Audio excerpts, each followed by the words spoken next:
കർണാടകയിൽ സ്വകാര്യ മേഖലയിലെ തൊഴിൽ സ്ഥാപനങ്ങളിൽ തദ്ദേശ സംവരണത്തിന് അനുമതി നൽകുന്ന ബില്ലിന് മന്ത്രിസഭയുടെ അംഗീകാരം. മാനേജ്മെന്റ് പദവികളിൽ 50%, നോൺ മാനേജ്മെന്റ് ജോലികളിൽ 75% കന്നഡിഗരെ നിയമിക്കണമെന്നതാണ് ബില്ലിലെ വ്യവസ്ഥ. സംവരണ ബില്ലിനെതിരെ വ്യാപക എതിർപ്പ് ഉയർന്നതോടെ സർക്കാർ ചർച്ചയ്ക്ക് സന്നദ്ധത അറിയിച്ചു.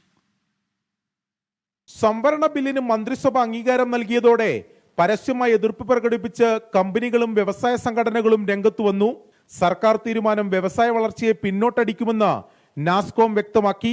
തീരുമാനം പ്രായോഗികമല്ലെന്നാണ് മിക്ക കമ്പനികളുടെയും പ്രതികരണം.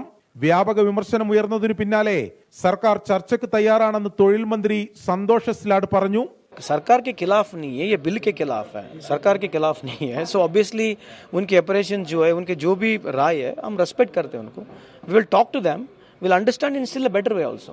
മാനേജ്മെന്റ് ജോലികളിൽ 50%, നോൺ മാനേജ്മെന്റ് ജോലികളിൽ 75% കന്നഡിഗരെ നിയമിക്കണമെന്നതിനൊപ്പം ഗ്രൂപ്പ് സി, ഗ്രൂപ്പ് ഡി വിഭാഗങ്ങളിൽ തദ്ദേശീയർക്ക് 100% സംവരണവും ബില്ല് വ്യവസ്ഥ ചെയ്യുന്നു. തീരുമാനം സർക്കാർ പുനഃപരിശോധിച്ചില്ലെങ്കിൽ കമ്പനികൾ കർണാടക ഉപേക്ഷിക്കാൻ നിർബന്ധിതരാകുമെന്നാണ് വിദഗ്ധരുടെ വിലയിരുത്തൽ. 24 ബംഗളൂരു.